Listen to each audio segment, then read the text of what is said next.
लोगों को बताया है कि फ्रिक्शन जो होता है हमेशा जिधर बॉडी का डायरेक्शन होता है, मोशन का डायरेक्शन बॉडी की, उसके जिसका अपोजिट डायरेक्शन लैंड करता है फ्रिक्शन इधर, जिसे तुम लोग को पहले बता चुके हैं।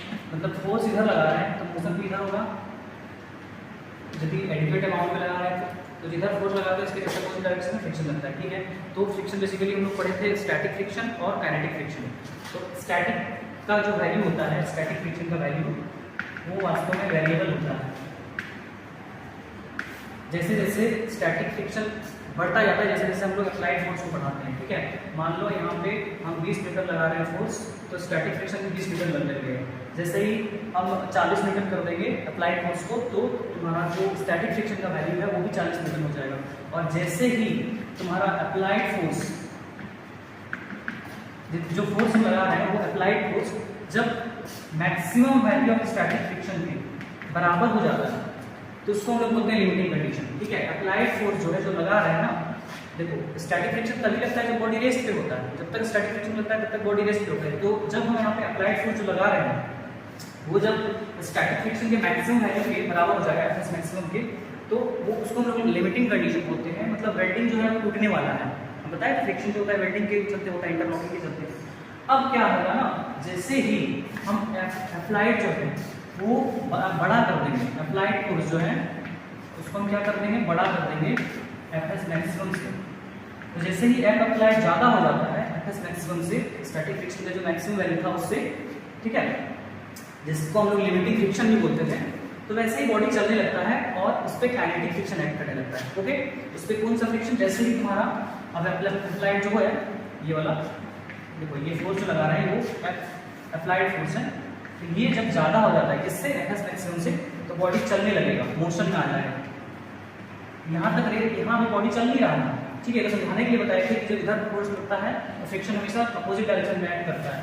ठीक है, स्टैटिक फ्रिक्शन रुके हुए ऑब्जेक्ट पे लगता है, और जैसे ही अप्लाइड का वैल्यू ज़्यादा हो जाता है एफएस मैक्सिमम, मतलब कि लिमिटिंग फ्रिक्शन से, तो बॉडी चलने लगता है। उस पर जो उस टाइम पे फ्रिक्शन एक्ट करेगा ना, उसको बोलते हैं हम लोग काइनेटिक फ्रिक्शन, एफ के काइनेटिक फ्रिक्शन बोलते हैं। काइनेटिक फ्रिक्शन जो है ना, अचानक देखो एफएस जैसे जैसे अप्लाइड फोर्स बढ़ रहा था वैसे वैसे तुम्हारा जो फ्रिक्शन का वैल्यू है वो भी बढ़ रहा था, स्टैटिक फ्रिक्शन का वैल्यू।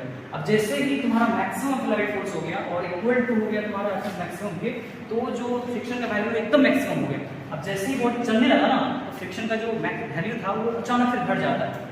इसीलिए जो ग्राफ तुम लोग बताए थे उसमें ऐसे कुछ ग्राफ बता है, इस प्रकार से ऐसे, मतलब अचानक एफएस मैक्सिमम बढ़ा और अचानक जैसे ही अप्लाइड एफएस मैक्सिमम से ज्यादा हुआ तो फ्रिक्शन का वैल्यू अचानक क्या हो गया, फिर घट गया। जो स्टैटिक फ्रिक्शन का वैल्यू था इसमें कन्वर्ट हो गया, एफके में कन्वर्ट हो गया, काइनेटिक फ्रिक्शन उसमें लगने लगा, और अचानक फ्रिक्शन का वैल्यू घट गया, रिड्यूस हो गया, क्योंकि उसमें अब काइनेटिक फ्रिक्शन आ गया, क्योंकि बॉडी चलने लगा है। ठीक है, अब आगे इसको हम लोग एग्जांपल के जरिए समझेंगे।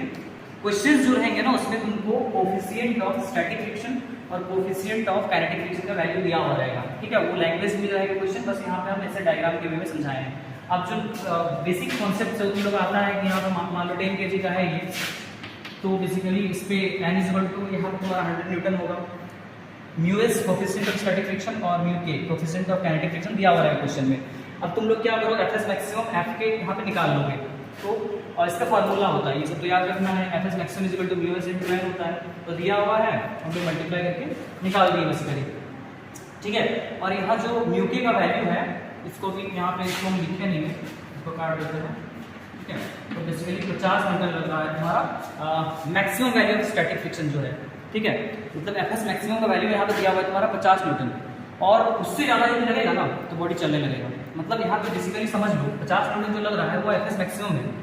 अप्लाइड फोर्स यदि 50 न्यूटन तक होगा तो ठीक है, अदरवाइज जैसे उससे ज़्यादा होगा ना तो बॉडी चलने लगेगा। अब यहाँ पे देखो एफ के क्या है, काइनेटिक फ्रिक्शन है।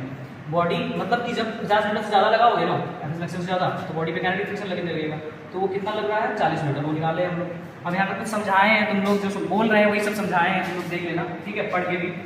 और उसके बाद देखो यहाँ पे थोड़ा सा समझाए हैं कि यहाँ पे देखो 10 kg का मास है वही वाला, और यहाँ पे अभी 20 न्यूटन का फोर्स लगा रहा है, तो एफएस मतलब उस टाइम जब हम लोग क्या करते हैं, बोले था तुम लोगों को कि स्टैटिक फ्रिक्शन जो होता है उसका वैल्यू वेरिएबल होता है, चेंज होता है। तो यहाँ पे अभी 20 न्यूटन फोर्स लगा रहे हैं, तो एफएस मतलब कि स्टैटिक फ्रिक्शन जो है वो भी 20 न्यूटन लग रहा है, मतलब कि बॉडी रुका हुआ है बेसिकली, तो एक्सेलरेशन 0 है। अभी वेल्डिंग नहीं टूटेगी, वो सब लिखे हुए हैं वही सब समझा के। ठीक है, अब क्या कर रहे हैं ना हम लोग जो है फोर्स कितना लगा रहे हैं, 50 न्यूटन। अच्छा, जैसे ही हम 50 न्यूटन लगा रहे हैं तो देखो एफएस मैक्सिमम भी 50 न्यूटन था, तो जब तुम्हारा अप्लाइड फोर्स एफएस मैक्सिमम के बराबर हो गया तो वेल्डिंग अब टूटने वाला हो गया, टूटा नहीं है अभी, बॉडी चल ही रहा है, ठीक है ओके। अब क्या किए ना, हम लगा दिए 51 न्यूटन। जैसे ही 51 न्यूटन लगाए यहाँ पे 51 न्यूटन, जो कि तुम्हारा एफएस मैक्सिमम से ज्यादा है, तो बॉडी चलने लगा यहाँ पे। अब जो है काइनेटिक फ्रिक्शन इसमें लगने लगा और अचानक स्टैटिक फ्रिक्शन का वैल्यू क्या हो गया, डिक्रीज हो गया, और वो काइनेटिक फ्रिक्शन लग रहा है यहाँ पे, देखो 40 न्यूटन लगने लगा जो निकाले थे हम लोग, ओके। अब यहाँ पे ये सब किए हैं जो चलाने वाला रुकने वाला जो बताए थे। अब मान लो कुछ समय के बाद उसका वेलोसिटी सपोज 10 मीटर पर सेकंड हो गया और अभी चलना स्टार्ट कर दिया है बॉडी, ठीक है, मतलब उस पर काइनेटिक फ्रिक्शन लग रहा है 40 न्यूटन। अब हम क्या कर रहे हैं, जो 51 न्यूटन लगा फिर उसको घटा दिए, तो जैसे ही घटाएंगे तो ये मत समझना कि घटा देंगे तो उस पर स्टैटिक फ्रिक्शन लगेगा, नहीं, बॉडी चलने लगा है। अब जैसे ही उस पर हम फोर्स को घटा रहे हैं तो क्या हो रहा है, एफ अभी भी तुम्हारा 40 न्यूटन ही है, काइनेटिक फ्रिक्शन लगा है, फिर क्या किए और घटा दिए, मतलब अब क्या कर रहे हैं, अचानक अप्लाइड फोर्स को धीरे धीरे घटा रहे हैं ग्रेजुअली। अब क्या किए 45 न्यूटन लगा रहे थे, अब क्या यहाँ पे देखो कितना लग रहा है, 40 न्यूटन, जो लग रहा था वही लग रहा है यहाँ पे, और वेलोसिटी मान लो 12 मीटर पर सेकंड हो गया। फिर यहाँ पे क्या किया ना, हम लोग 40 न्यूटन लगा रहे हैं, मतलब कि बेसिकली यहाँ पे जो तुम्हारा अब जो अप्लाइड फोर्स है वो उतना ही लगा रहे हैं जितना काइनेटिक फ्रिक्शन लग रहा है साहब, 40 न्यूटन। तो जैसे ही 40 न्यूटन लगाएंगे तो अब क्या होगा ना, अब तुम काइनेटिक फ्रिक्शन जितना ऐड कर रहा है उसमें उतना तुम फोर्स लगा रहे हो, तो वो क्या होगा, अब वेलोसिटी कांस्टेंट हो जाएगा। 15 मीटर पर सेकंड से मान लो जा रहा था तो 15 मीटर पर सेकंड के स्पीड से ही हो जाएगा, ठीक, मतलब काइनेटिक फ्रिक्शन जितना लग रहा है पीछे तरफ उतना तुम फोर्स लगा रहे हो, फ्लाइट फोर्स।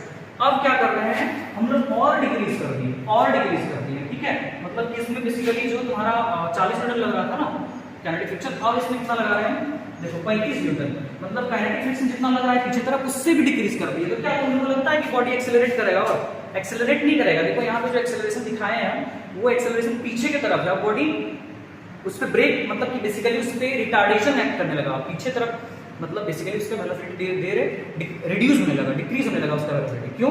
क्योंकि जो काइनेटिक फ्रिक्शन होता है तुम्हारा 40 न्यूटन, उससे भी कम फोर्स लगाने लगेगा, 35 न्यूटन, 35 न्यूटन, ठीक, तो उसका धीरे धीरे वो रिटार्ड करने लगेगा और 15 मीटर पर सेकंड से जा रहा था, धीरे धीरे एक ऐसा समय आएगा बॉडी रेस्ट पे आ जाएगा, ठीक।